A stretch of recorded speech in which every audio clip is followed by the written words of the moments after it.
Story 1. My wife cheated. Tips from someone going through it. Some unsolicited advice for men going through his wife's infidelity. Condensed backstory. My wife cheated on me with her boss. Our marriage wasn't great at the time. No excuse, but that's the reason, I guess. We are trying to reconcile. It's been about 3 months since I found out and are doing very well. Some things I don't recommend. Getting too many details. I wish I hadn't asked sexual details, location details, exact dates, etc. I now have constant reminders of the infidelity. I suggest getting a general overview and leave it at that. Stopping caring about your well-being because of the depression. I didn't eat or sleep almost at all for about a week after I found out. It made my anxiety, depression, and overall mood much worse. I suggest you keep your eating and sleeping habits intact, letting it consume every waking moment of your life. This one is hard not to do, but I highly recommend not wallowing in pity for longer than you need to. Things that helped me. Journaling. I don't know why, but writing down my inner thoughts was a great way for me to calm my nerves and get my head on straight. My kids. I focused all my attention to my kids, especially when I had my worst days. It's hard to not feel a little better about life while playing dolls with your daughter or basketball with your son. Focus on yourself first. I had no idea how much I disliked myself until I started a self-love regimen. I've never put myself first. My life was nothing more than a man whose actions revolved around raising kids and meeting deadlines. I had my kids at 18 years old and I immediately focused my life on being a parent and provider first, second, and third. I didn't know who I was at all. My routine involved complimenting myself out loud multiple times throughout the day, making lists about my strengths, my accomplishments, and things I liked about myself. I also made lists about what I would change and started working on those faults I have. Loving yourself is an absolute key to healing, in my opinion. Having a plan for bad days, intrusive thoughts. A sentence I like to say to myself when I get that sinking feeling and think about the past was nothing in the past can change. It's up to you how you want to feel in the present and future. Also, and this has helped me tremendously the last couple of weeks, is that moving forward, anytime I dredge up old details or feelings, I immediately change the subject of my thoughts to something else. For me, that's basically how can I be a better person right now. It's been 3 months since my D-Day. I still hurt and have bad days, but I feel like I'm getting on with my life fairly well. I've read some posts from others that are not doing as well, so my hope is to share my story and advice to hopefully help someone during their tough times. Reader comment. Kudos to you for taking on that burden. I agree 100% with your warnings. Each and every one of them is true. I forgave my now ex the first time I found out she was cheating. But no good deed goes unpunished. She cheated again a few years later and that was it. I divorced her. Original poster. I'm in the same boat. She gets my mercy and understanding this time. After all, people make huge mistakes. If it happens again, that's all I need to know. I'm out at that point. Reader comment. Great job, man. I wish you all the best. I would add to this accountability and work towards restoring some of the agency lost by the affair. Whether that's a post-nuptial agreement, her leaving her job, open phone policies, confession to family, etc. There needs to be clear action and a giving up of control by her to show that she will allow her husband to make choices that she stole. I would love to know in what way she has done this for you. Original poster. She has been very open with me. Changed jobs, listens to my fears, helps comfort me on bad days, open phone, location always on, very remorseful, patient, etc. She knows how much she hurt me and is owning it. She hasn't tried to place blame on anyone but herself. She's doing the right things. I don't know if I'll ever get over this or if we will last, but she is trying. Reader comment. That's great. The triggers will never go away, but they do lessen year over year. In time. Original poster. I know they won't, which is why I told others to not dig for info they don't need. I have 10x more things to be triggered from than if I just got the general outline. Story 2. Having issues reconciling my lack of feelings for her. She was my world. From the moment I set eyes on her, I was smitten. When she told me that she had always been attracted to me, I soared. When she told mutual friends how amazing and considerate, loving and caring I was, I decided at that moment that I was hers. When we started, I was on cloud 9. Everyone knew the love that I had for this woman, and people came out of the woodwork, explaining how they knew her, how she wasn't really the type to be honest, faithful, or loving, but I didn't care what they had to say. She was my best friend, my lover, my world, and I was committed to giving her everything that I could. I wouldn't be like the others. I would honor and cherish her, and that meant being understanding at times, forgiving at times, being the man and the husband that was always beneficial. She was first, and when she knew that, without question, how she could walk away, well, she answered that question in stunning relief. Those she claimed had abused her were the competition. They didn't even need to be relentless in their pursuit of her. She was constantly inviting them in, overtly, and for each just a friend she vouched for. There were 3 that she kept hidden, who would suddenly manifest in what she ascribes as innocuous, which turns out were absolutely not. She cheated the first time and was above board. She admitted it and swore that it was a mistake that she would never make again. She actually attributed it to a reason she needed to seek professional help.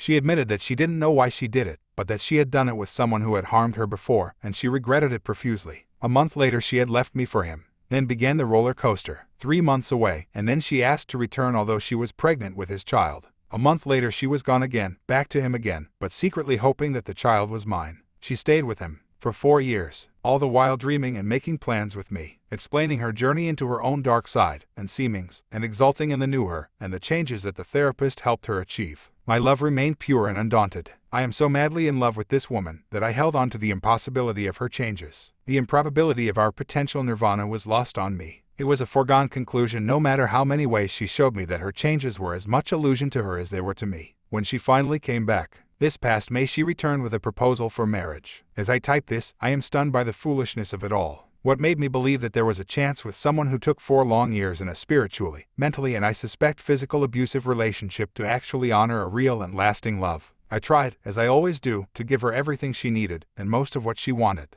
I sacrificed my own sanity, heart, and soul to give to her. Bought us the home she wanted, furnished it as she decided, cared for her children, who I claimed as my own, while she worked, gave her the space she needed, never leveled demands, though the few things that I did ask for were all seen as manipulations, or as triggers for her past controlling partner. Several times when I would simply stand up for myself, I would be accused of not being the man she thought I was. The final fight was over her need to maintain an amiable relationship with a man whom she was assaulted by, a man who debased her constantly to their child. You need to learn to forgive and forget, she said. Yes, he hurt me, but that was in the past. I need to maintain a positive relationship with him for the sake of our child. Was another reason. She decided that I didn't trust enough, and she left. She said to me, I'm worried about you, worried that you will forever be alone because you have all these impossible standards that nobody can live up to. She left. It should have been devastating to me. I invested so much in her and in us. My world should have crumbled around my ears. The last few times, I was destroyed. But you know what? It wasn't. I haven't cried, haven't yelled or cursed the heavens. I haven't grown cynical of love or judgmental of women or relationships. I haven't shied away from affection or attraction.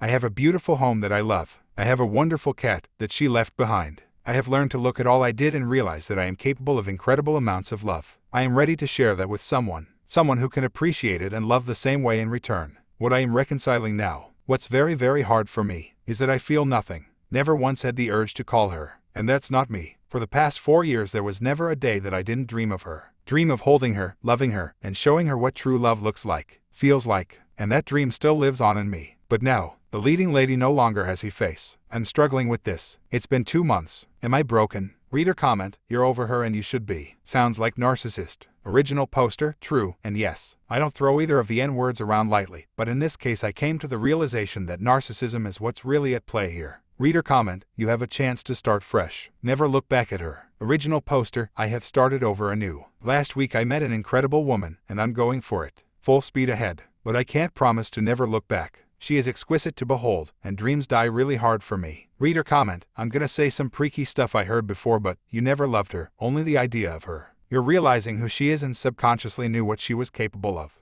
That's why you're not devastated the second time around. You didn't fail the relationship. You could be the best dancer in the world, but you can only do as well as your partner. Original poster, I agree completely upon every point you made, but one. I do believe that I love her, and oddly enough, I also believe that she loved me. But loving ourselves is where we missed. It's how we fell apart so easily. If I had loved myself more, I would not have endured as much as I did. If she loved herself, she would see the harm she does and could not accept it. I do agree with everything else though. I did not fail the relationship. I gave it my all. Story 3. I can't forgive her sister. I had posted about this a while ago. Short version. Fiance cheated on me for somewhere between 6 months and a year. Her sister covered for her and encouraged her. Fiance showed me texts where she expressed guilt about what she was doing and her sister encouraged her to keep doing it. He's an asshole and he's probably cheating on you anyway. You deserve to be happy. What he doesn't know won't hurt him and he deserves it, etc., etc. It's been a while now since I found out. Things are better. I believe her that she has stopped. She's expressed remorse. She gives me open access to her phone, all the right things. But I simply can't forgive her sister. The hatred I feel for this woman is all-consuming. Simply hearing her voice or seeing her will get me angry and I typically leave the room.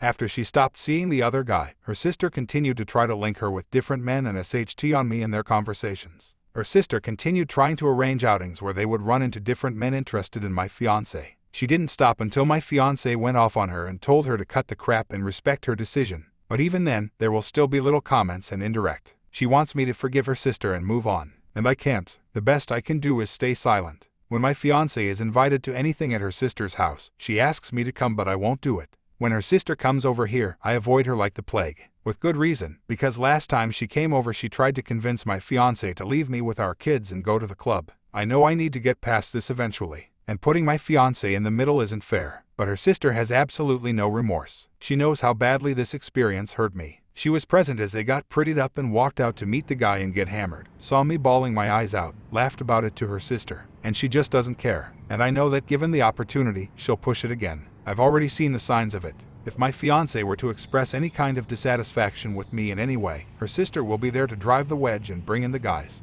And I'm trying to trust my fiancé again, but the fact that her sister has and will try to make it happen again just sparks a burning hatred of her that I can't push down. Reader comment, I know I need to get past this eventually. Why? She sounds absolutely vile. You may not want to ask your fiancé to choose between the two of you, but you should definitely set a boundary where she shouldn't be allowed into your home. Original poster, because I don't want to keep reliving all this every time I hear her voice or see her face. She is absolutely vile. A disgusting human being in every way. Reader comment, yeah, but like you're aware, one of the big reasons I imagine that you can forgive your fiancé is because she admitted her faults, apologized, and is working on regaining your trust. What is her sister going to do to come to you and apologize? Hard to forgive someone who's not asking to be forgiven. Original poster, I wouldn't accept it if she did. The only way she would do that is if my fiancé pressured her to do so. It would be meaningless to me. She's already shown that she has no remorse, and her glee at seeing me in pain shows her true colors. A while ago I told my fiancé you don't decide whether someone is a good person based on how they treat the people they love and care for. You're supposed to be good to them. You base it on how they treat the people they don't love and they don't care for, the people they're not obligated to be good to.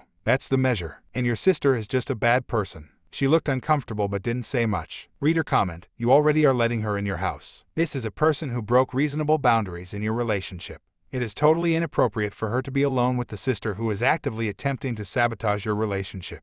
You do not owe anyone anything that has actively attempted to destroy your marriage. This includes your wife. While you have chosen to reconcile, that is not a blanket acceptance for your WP to allow people in her life, or your life, who participate in destroying it. Forgiveness gets thrown around a lot. You need to forgive to move on, or you need to forgive to be healthy. I had a shrink tell me this, and when I seriously asked questions as to what does it actually do, I am not moving on in a relationship with them. I can sleep like a baby most nights, and the nights I cannot sleep are from my own actions in other relationships. After much back and forth, he admitted that it is not necessary. I forgave myself, but that person is dead to me. Yes, I have seen her in the subsequent 30+ years, and she is just someone who I thought I knew when I was in high school. She might get a hey, and I walk right past her because the person I thought I knew never existed. So, what do you owe forgiveness to this viper for? Original poster, I owe her nothing. But I'm cognizant that the hatred I carry for her is not healthy. It's bad enough that when her sister is on FaceTime, I have to leave the room. I shut down, become quiet and tense. I start thinking about the bad times, and it all starts feeling fresh and raw again. It starts up like a broken record in my head. The time she has been at our home, I stayed on the opposite side of the house. My partner complained to me about this once. I shouldn't have to choose between my own family and my man. You don't need to be friends, but you should be mature enough to coexist. She doesn't get upset when you're around, she doesn't care. To which I responded, I didn't create this situation.